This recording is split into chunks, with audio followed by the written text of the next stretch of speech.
सिक्किम में जो त्रासदी आई हुई है वो कितना खतरनाक है।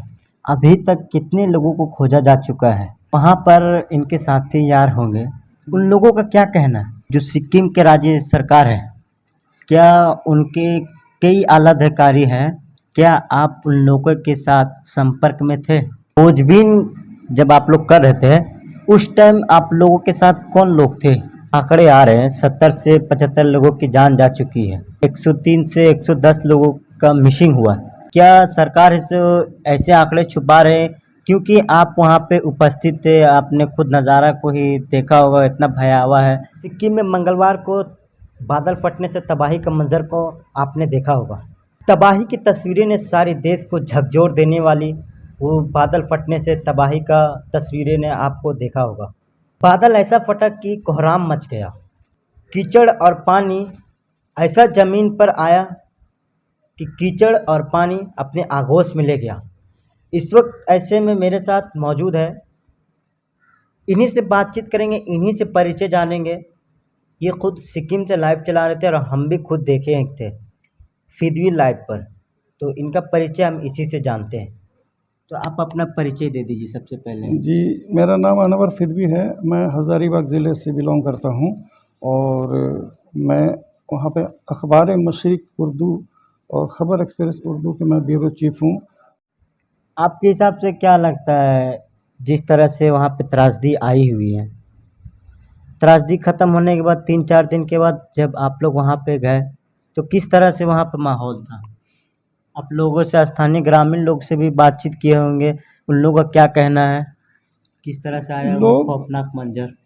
लोग तो बताते बताते रोते हैं। कई लोगों का तो ऐसा है कि एक साथ जब वहाँ के स्थानीय जो प्रशासन है, पुलिस है, और पूरे गाड़ियों में सायरन लगा लगा करके गांव-गांव जो ऊपर से नीचे के गांव हैं, उस गांव में लोगों को कि भाई आप लोग यहाँ से निकलने की कोशिश करिए, यहाँ पे पानी का रेशियो बढ़ रहा है।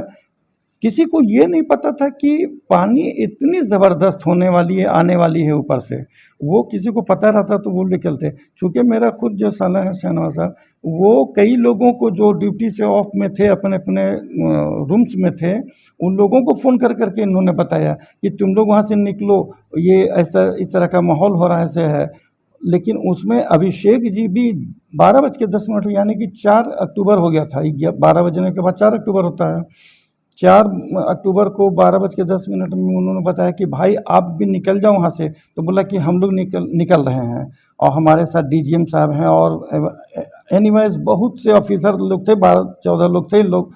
अब इन लोगों का मिसिंग इस तरह का बताया जा रहा है कि मोबाइल भी ऑफ है और वहाँ के बाद कहीं पता नहीं चल रहा है। जिस तरह से आंकड़े आ रहे हैं 70 से 75 लोगों की जान जा चुकी है और 103 से 110 लोगों का मिसिंग हुआ है। आपके हिसाब से क्या लगता है, ये सही है, कितना हद तक सही है। क्या सरकार इस ऐसे आंकड़े छुपा रहे हैं, क्योंकि आप वहाँ पे उपस्थित थे, आपने खुद नज़ारा को ही देखा होगा, इतना भयावह है। क्या लगता है आपको।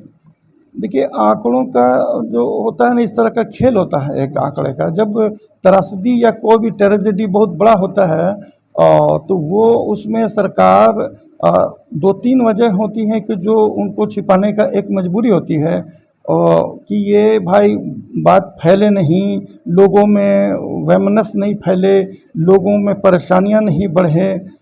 ये इस तरह का है। आंकड़े बहुत हैं वहाँ पर। जब सैकड़ों मील और किलोमीटर्स नदी बर्बाद किया है, तो जो लोग वहाँ जा कर के देखेंगे, उनकी एक नज़रिया और एक जो है, हम 1000 किलोमीटर दूर में बैठ के देखेंगे और कुछ चैनल्स के माध्यम से देखेंगे तो वो छोटा होता है वो। लेकिन मेरा ख्याल है कि वहाँ पे जिस तरह की बर्बादियाँ हुई हैं, वो जाने हज़ारों हज़ार में गई हैं और बर्बादियाँ लाखों से ऊपर में जाएंगी। और अभी इसका कोई सरकार अभी फाइनल रिपोर्ट नहीं दे रही है जब तक, चूँकि मिसिंग कर रहे हैं। जहाँ तक मेरा जो ब्रदर इन लॉ की बात है, शहनवाज अहमद की बात है, कि वो उस वक्त डैम में ऑन ड्यूटी थे। 10 से सुबह 6 बजे तक की ड्यूटी थी। और उस वक्त 11 साढ़े 11 बजे तक वो घर में अपने बात भी किया, ऐसा फॉर्मली जो घर में बात होती हैं अपने वाइफ से, ये वो, तो वो बात कर रहे थे। सिक्किम में जो त्रासदी आई हुई है वो कितना खतरनाक है, क्योंकि आपने खुद वहाँ पे जाके वो मंजर को आपने देखा होगा। जी, मैंने तो जैसे मुझे जानकारी मिली कि मेरा ब्रदर इन लॉ, छोटा भाई साला का रिश्ता है मेरा, और तो वो वहाँ फंस गए और हज़ारीबाग से फ़ौरन आए और यहाँ से हम लोग अपने 2 रिश्तेदारों के साथ हम लोग सिक्किम चले गए थे। सिक्किम जाने के बाद जब देखा वहाँ का मंज़र, तो पहले तो बहुत रास्ते ख़राब थी, यहाँ से हम लोग कभी उस इलाके में नहीं गए थे। नॉर्थ ईस्ट इंडिया का ज़बरदस्त सुनने में आता था, भौगोलिक स्थिति को बखूबी जानते थे, लेकिन बाई फिज़िकली कभी नहीं वहाँ गए थे। और जब वहाँ गए तो देखा कि आलम बेहिसाब बहुत ही परेशानी है वहाँ पे लोगों के साथ।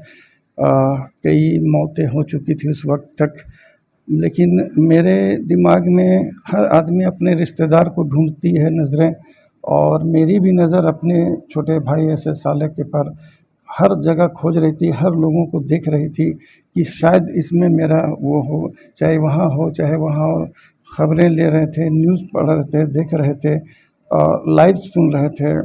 मैंने वहाँ पे देखा कि कई घर तबाह हैं, लोग परेशान हैं। अभी तक कितने लोगों को खोजा जा चुका है? और जैसे कि वहाँ पे अभी जो सिक्किम गवर्नमेंट है और वहाँ पे रेस्क्यू चला रहे थे दूसरे रोज़ से। आईटीबीपी के लोग थे, इंडियन आर्मी फोर्सेस हैं और एनडीआरएफ की टीम्स हैं, वो बहुत चला तो रही थी टीम, और बहुत लोगों को हमको लगता कि अभी तक हज़ारों लोगों को रेस्क्यू कर चुकी है। जैसे कि मैं तो एक मखसूस जगह पे, कहीं पे ऐसा जगह पे हम लोग जाके देख रहे थे, लेकिन पूरी टीम और वहाँ के लोकल जो खबरें हैं और जो चैनल्स हैं उन लोगों के ज़रिए, और उन लोगों का मैंने रिक्वेस्ट किया कि सर हम लोगों को भी थोड़ा सा दिया जाए, चूँकि मैं तो वहाँ पर गया था अपने एक परेशानी को लेकर करके, चूँकि मैं भी तो एक मीडिया से हूँ, लेकिन उस वक्त मेरे को कोई मीडिया से कोई ताल्लुकात नहीं थे। हम मीडिया के वजह से नहीं गए थे, हम अपने आप को खोजने के लिए गए थे कि मेरा रिश्ता कहाँ है, मेरे रिश्तेदार कहाँ है, उसको किसी तरह से खोज करके लाएँ। इनके साथी यार होंगे, उन लोगों का क्या कहना है? जैसा कि लास्ट कॉल से पता चला कि लास्ट कॉल इस नंबर का है, तो उस नंबर पे मैंने करीब 4 रोज़ के बाद हमको ये मिली खबर, तो उस नंबर पे लगाया तो एक अभिषेक जी हैं जो खुद इंजीनियर थे, मैंने उनको कॉल किया तो उस वक्त कॉल रिसीव नहीं किए। 2 बार मैंने कॉल किया था, तो 1 घंटा के बाद में उसी नंबर से फिर मेरे को कॉल आया। तो जैसे कॉल आया तो मैंने बड़ा जल्दी से उठाया, तो बोला कि सर आप कौन बोल रहे हैं? हम बोले कि मैं शहनवाज़ अहमद जो है वहाँ पे, मैं उनको खोज रहा हूँ, मैं उनके ब्रदर इन लॉ हूँ। ठीक है, झारखंड से वहाँ पर कितने लोग थे? झारखंड से ऐसे तो झारखंड का मैंने पढ़ी है खबर कि वो उधर पलामू के साइड के कुछ लेबर और मजदूर टाइप के लोग हैं, तो झारखंड गवर्नमेंट सभी के लिए अपना यहाँ भी एक कंट्रोल रूम रांची से चालू किया था, वहाँ से भी मेरे को कॉल आया।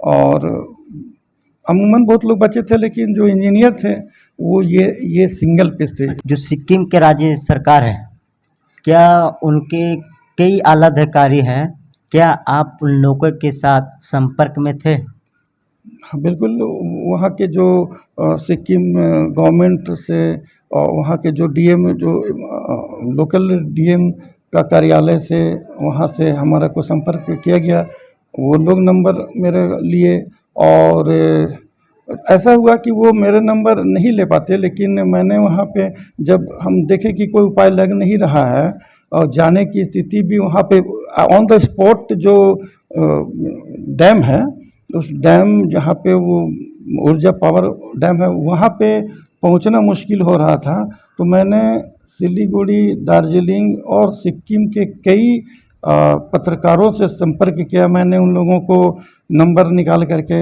और अपने हज़ारीबाग के जो पत्रकार समूह है, ग्रुप्स हैं हमारे यहाँ पे हज़ारीबाग, और इस जहाँ पे अभी हम लोग चितरपुर में भी हम आ चुके हैं, तो यहाँ के स्थानीय सांसद श्री जयंत सिन्हा जी हैं, आपके हमारे सबके सांसद हैं वो, तो जयंत सिन्हा जी का भी वहाँ दिल्ली से एक लेटर गया था। वो हज़ारीबाग में एमपी साहब के जो अनिल सिन्हा जी हैं, वो मीडिया प्रभारी है, मेरे बड़े भाई ऐसे हैं, और उन्होंने बहुत सपोर्ट किया।